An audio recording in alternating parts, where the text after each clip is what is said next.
Hey, howdy, hey, welcome to AuntieTay.com. I am going to show you how to use our new 3D letter boxes.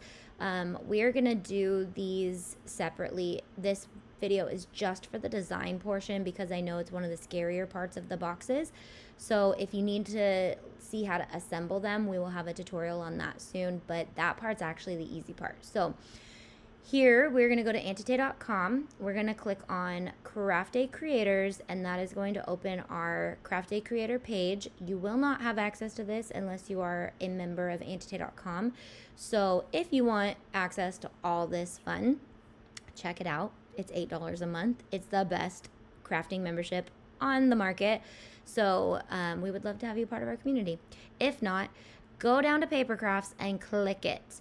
We are going to download the 3D letter set just to show you how to do this, but we are actually going to be using our 3D letter boxes. So you will click on the image that will have the 3D letter box, and it will download into your downloads, and you'll need to unzip it. So you can either, if you have a zipped file, just use this one as an example, you right click, open, or you can double click it most of the time and it will open. So that's how you unzip the file.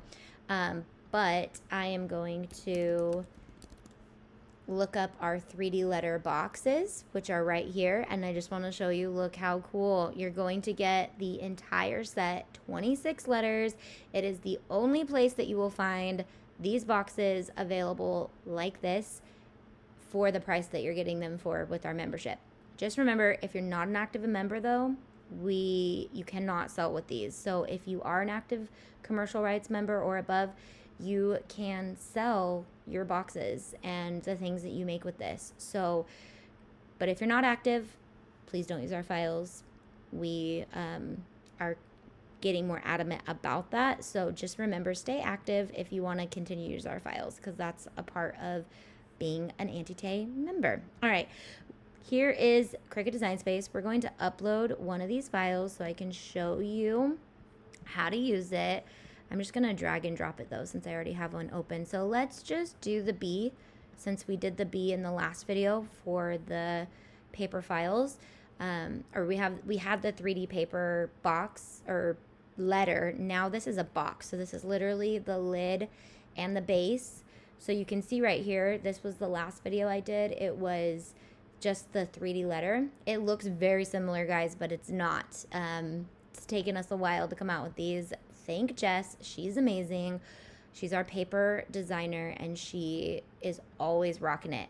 So top and bottom, don't delete that yet. You're not going to want to cut that out, but you are going to want to have it a part of this. So just like our last one, I'm going to enter a shape, a square, and I'm going to size it to, I'm going to keep this in my file at all times, and I'll just turn it off when we're ready to cut. I'm going to size this square to what I want my letters to be. So let's say I want to make 5-inch squares or letters. I'm going to just make a 5-inch square, because the most important part of this entire craft is do not resize, do not ungroup until you have sized your project. So I'm going to zoom out a bit. I'm going to keep this all together because the bottom is just a tiny bit smaller than the top, but it's not just like a tiny bit smaller. There's a lot of parts that have to stay exactly the way they are. So just don't be afraid, but don't ungroup it. So I'm going to just resize this whole thing until I see that my B is 5 inches or my letter is 5 inches. And you can make it precise if you want, or if you're like me and just doing one letter, it's not the end of the world if it's not exactly. But obviously if you're writing out a box name or using more than one, you do want them to be pretty dang close. So here we are with this one. I'm just going to turn my square off now because I don't need him, but I do want him to stay in this project because I'm going to save this when it's all said and done, so I don't have to do this again for my B. Okay, I'm going to click it. I'm going to ungroup it. But what we want to do now is I'm going to just keep these on here. What I do like to do is just keep these on here. Remember, purple bottom, green top, okay? It gets complicated, but you will play with these and you'll get used to them after a while. So here's what we want to do. we want to go in and just like our last video, I went into it a little slower. So you want your score lines. These are score lines right here. If I click this, if I move this, it's going to come off of here. We don't want that. We want our score line to stay on top of that. So I'm going to drag over this piece right here, and I'm going to attach them. Super important. Don't group them.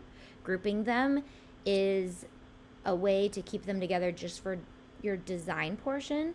Attaching them is what keeps them together when we send them to the mat. Big difference, but it's a common mistake people make. Now we're going to do that with every single piece. We're going to drag over this one and attach it, and I'll move it out of the way. Drag over this one and attach it, move it out of the way. Drag over this one and attach it. Let me make sure I'm doing this correctly before. I think I can still do it right. Okay, so it doesn't matter if we attach them first. Good to know. Drag over this one, attach it. Drag over this one, attach it. Our covers don't need any score lines on them, so don't worry about those. Now what we want to do is turn our score lines into score lines. So these lines, we don't want them to cut because it'll cut this paper all up. We just want the scoring tool. If you're gonna manually score, all you have to do is go in and turn off your score lines with the eyeball. I did not say that on the last video. So if you just don't even want to waste your time with the score lines, you can just go in here and turn these off. But I want them on because I don't want to manually score. I want to let the Cricut do all the hard work for me. Okay, so we're gonna go in and just, I like to, if I have a lot of layers going on like we do, if I want to find it on the right side, clicking it is how you find it the fastest, and it grays out like this. So I'm going to click just the score line right here, and I'm going to come up to this left side and turn it to score. I'm going to click here, find just the score line. Oh, click here, find just the score line, turn it to score. Do that with all my pieces. Score, score line, score line. You want to double check and make sure you do it to all of them. Oh, see, I did the wrong one. So I'm going to undo that. I'm going to click it again. I accidentally clicked this part. I want to make sure I'm clicking the score line part. Score. Click here. Click basic cut because it's set to basic cut, but we want it to score. And one more. Now I know it seems like a lot, but I can now, nope, I did the wrong one. This is why we only want to do this once. Click it, score line, change it to score, and save after we get to this point. We're going to call this letter B box with score lines. And I'm making sure to put box in there. So I'm naming anything that's a box with box. The last video I named it as letter. So then I know if I'm looking for just the letters, I can find the letters. Now, if I want to come back to this project and make this another, make a bigger size, or smaller size, I would come back to my square, turn it on, move it over here. I'm going to drag over all of this and resize.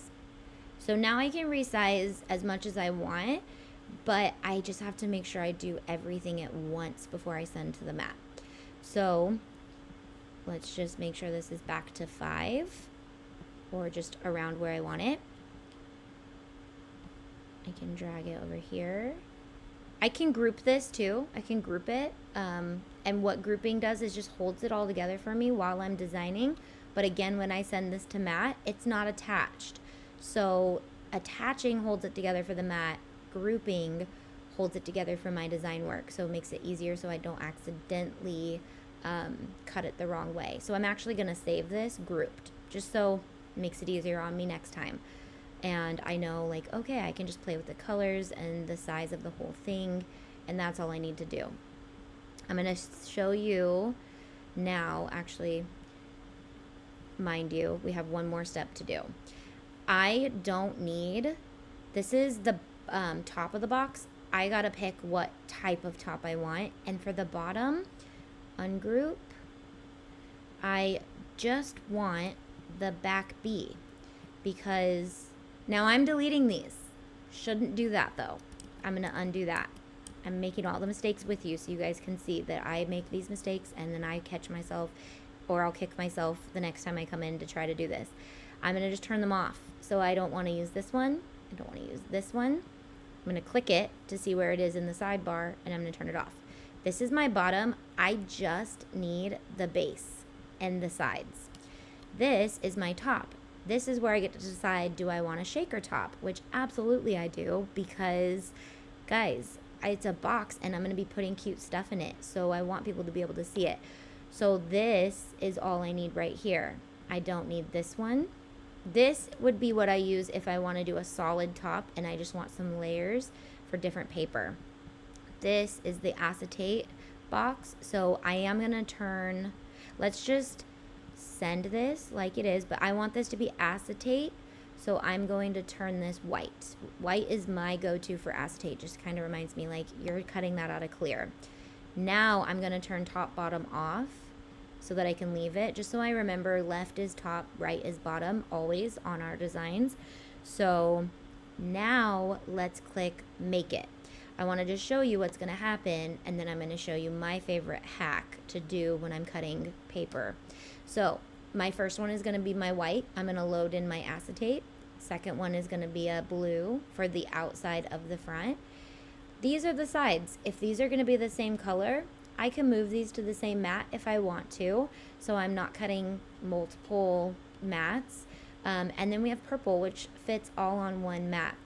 We did revamp our designs so that these pieces aren't grouped together anymore. So you can make these nice and big. You can make them all the way up to 11.5 wide, which is awesome.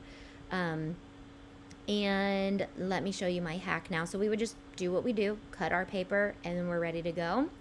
But this is what I really love to do. I love to go to Color Sync and change all my colors to the same color, which might get confusing, so we're not going to do that on this one actually. For my boxes, I'm not going to do that. Keep it simple, load your mats. We don't want to get confused because when we cut this, we don't want to be mixed up on what's the top and what's the bottom.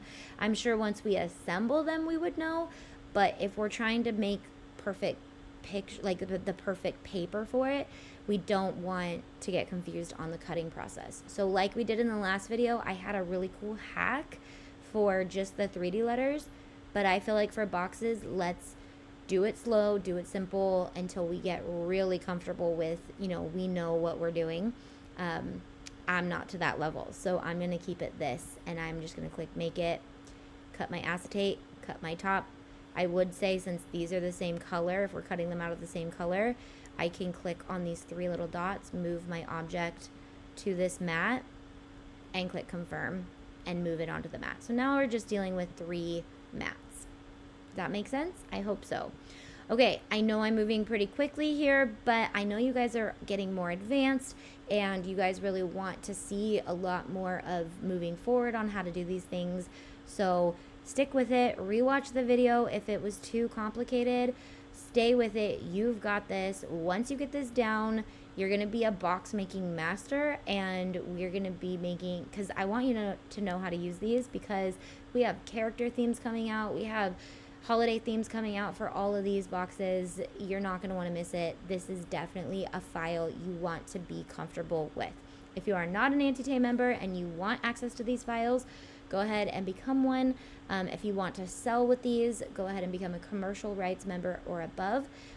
If you don't know how to do that, you can come right over to Auntie Tay right here and click become a member. And here you will see all of the fun access that we have and all the fun things like that. All right. Love you guys. Bye.